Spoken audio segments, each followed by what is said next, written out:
Welcome to another React video, and this time with what about the PC? It's a real cool channel for tech freaks like me, and he's doing really funny videos, so we watch in this and let's begin. Imagine a mini computer with a volume of just 1 liter. And now imagine that it costs only $100 and you can replace everything in it just like in a regular desktop PC. This is not science fiction. This is one of the most upgradable mini PCs, the Lenovo ThinkCentre M920Q. And today, I'm going to show you how to turn it into a real beast of compactness and performance. I bought it at the lowest price, and that's why I only have a 65-watt power supply included, which we'll replace later because we'll need much more power. Let me show you what's inside, especially since it's super easy to do here. You just need to unscrew one screw at the back and the lid can be removed. We have so many upgrade options here that there's even a bracket for 2.5-inch SATA SSD drives. Now that's what I call a proper level. I'll remove it for now, just in case. Right now, we have that same slot through which we'll be connecting a graphics card in the future. What I've always liked in such small computers is the presence of a local subwoofer. And on the bottom, we have a lid that also opens and gives access to upgrading the RAM, of which in my case, well, barely anything. Just one 8GB stick and a modest SSD with only 256 gigabytes of storage. Next to it, there's also a space for soldering another SSD slot, but that's more for the X version of this mini PC, which I didn't buy, and I'll probably regret that in the future. You'll soon understand why.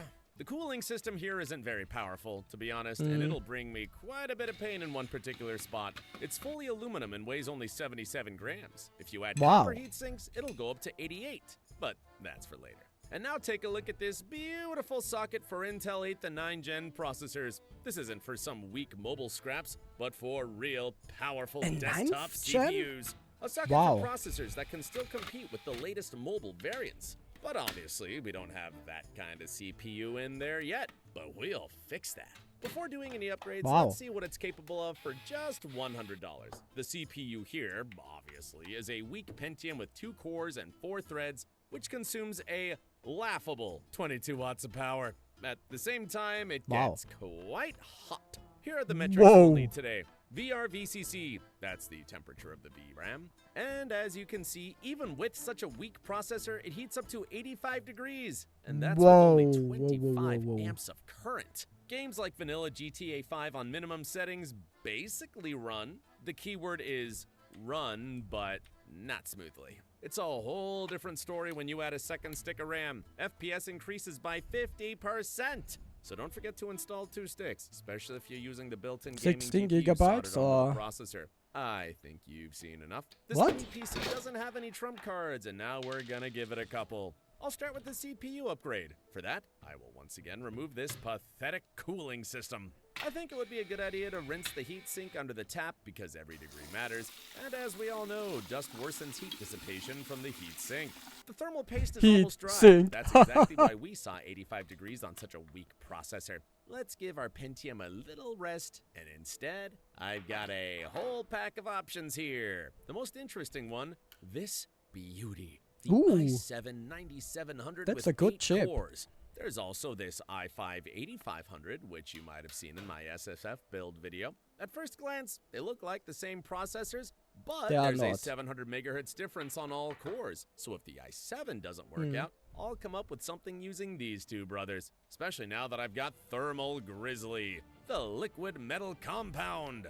I bought a whole 5 grams of this stuff, so it'll last me a 5 grams. I'll be smearing it in every appropriate and not so appropriate situation. But for now, let's install our i7 and see what temperatures we get on the stock version of this processor. Of course, for the purity of the experiment, I'm degreasing everything. That way we'll find out whether it makes any sense to apply liquid metal to processors in such small computers. Thermal paste, MX4. And since our processor is 65 watts, we'll need a significantly more powerful power supply. That was sent to me by a subscriber, Alexi. Huge thanks to him. Now that's what I call power. 8 cores, 8 threads, consuming a full 85 watts, 60 amps on the VRM. God, it heats up so fast. Whoa! The processor is obviously at 100 degrees. And there it is, the VRM is overheated, 95 degrees. I tried undervolting the processor, which by the way does work on this computer, but the CPU is just too powerful for this PC and the VRM still Blue screen of overheats. death. I'm disappointed.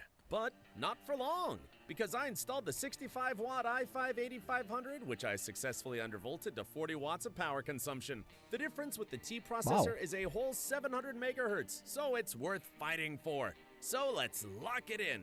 92 degrees, average temperature, and the maximum 98. The VRM heated up to 99 degrees in 10 minutes, which is obviously too a lot, warm. but this is a stress test, meaning in games, it'll be less. The first thing I want to do is stick copper heat sinks onto these squares. They won't do much, but if the VRM heats up even a bit slower to the critical temperature, that'll already be a success. Looks like we only have 3 phases here, while this X version has 4, and the heatsink itself is way better. There, the VRM is in contact with the heatsink through thermal pads, so it has active cooling. Wow. Sure, I could have bought that one, but have you seen the price? What? Are these sellers insane? So, I'll make do with what I have. As for the processor, I'm going to delit it now. Since I don't have a delitter, I'll be using a razor blade. It's very As convenient always. for slicing through the sealant holding the processor lid in place. I think I should mention that this is a rather dangerous activity, so if you're not confident in your skills, better don't try this. Also, Yeah, warning. Don't try this. Because you literally can break your CPU. So, you have spare CPUs? Or to train on them? Or you're fucked up. Or you buy the right tool from Thermal Grizzly. There is a tool for delitting. And it says step by step how to do it. So when you want to do this really, really badly, let it do a pro or become a pro first before you're doing that with the CPU you want to use. some processors have SMD components under the lid, which you can easily damage. But sometimes there are no SMD components at all, like in my case. As you can see, Luck. it's regular thermal paste in here. But for processors with a K index, there's solder under the lid, so applying liquid metal there makes no sense. You get a 1 to 2 degree difference at most if you go through this process. You need to clean the lid and the CPU from the old sealant. This is quite difficult, especially when you're filming everything on camera. One wrong move and you could damage the traces on the CPU. Here's how I managed to clean it. Next, you need to prepare the liquid metal syringe. Specifically, install the needle. Then degrease the areas where the liquid metal will be applied. For that, the kit includes 2 alcohol wipes. Done. Perfect. There's a small smudge left on the CPU die, but I think it won't prevent us from properly tinning the metal. The die is ready. Now I'm tinning the processor lid. Since the lid might sit unevenly on the die, it's best to tin an area a bit larger than the die itself, so that in case we place the lid Oh my crooked, we god, still he get full forgot contact. something. Done. Damn chromatic aberrations on the lens Please, don't let you please. properly see the liquid metal. But I hope you can see the result anyway. Now we open the socket and place the processor without the lid onto the contacts. I want the lid to be glued to the processor, so I'll use bathroom silicone sealant I had laying around. It can withstand up to 100 degrees, It's okay. so it should be enough for us. Now I place the lid smeared with sealant onto the processor as crookedly as possible to show that our hands grow from the right place. And we press it all together with the socket cover for about 15 minutes. In the meantime, you can go grab a bite. After 15 minutes, the lid is firmly and securely in place. Though it shifted a little. I'm a little bit scared. That's not Because... Sorry that I go back, but... When you see that... This he had to cover up before he put on the cover again with the liquid metal. When the liquid metal squeeze a little bit into these dots, it's over. It's fried. You can throw it in the trash. sandwich back in place. Apply, just like last time, MX4. What, did you think I'd smear liquid metal on top too? The thing is, you can't apply it on aluminum, only on a copper base or better, nickel plated. And what could possibly go wrong? Just look at this shame. Only this one spot had contact, and all because I, the genius, somehow managed to screw down the cooler with my powerful electric screwdriver, even though this heatsink was seriously in the way. As you can see, here's the spot where it was hitting, so be more careful. And here's the result. The temperature dropped by 4 degrees on average and by as much as 9 at the maximum. At the Nice. same time, the computer got a bit quieter. So liquid metal definitely makes sense. But I've got bad news. The VRM still overheats, so I lowered the processor power a bit more by 200 megahertz, and the overheating disappeared. Still a win! Now, about everything else. I'll be installing 32 gigabytes of RAM with 2 sticks. 32? Price $50. Oh. Or $40 if I sell the 8 gigabyte one. And this thing was also sent to me by my subscriber Alexi, completely free. Everyone should have subscribers as generous as mine. I rarely say this to you, but thank you to everyone who watches me. If it weren't for you, I wouldn't have the opportunity to do what I do. I love you. You're the best. So this is a special adapter that needs to be connected to the RTX 4060, which even though it has an 8-pin additional power connector, that's actually a plus, because our mini PC can only deliver up to 50 watts of power through the slot. But since our GPU has additional power, it will draw what it needs through this 8-pin connector. Now, to make the graphics card fit, we need to remove some parts from our mini PC, specifically the display port and the rear bracket and this front reinforcement bar. Nice. Done! Now we place our RTX 4060 right into this spot. Now what is he doing?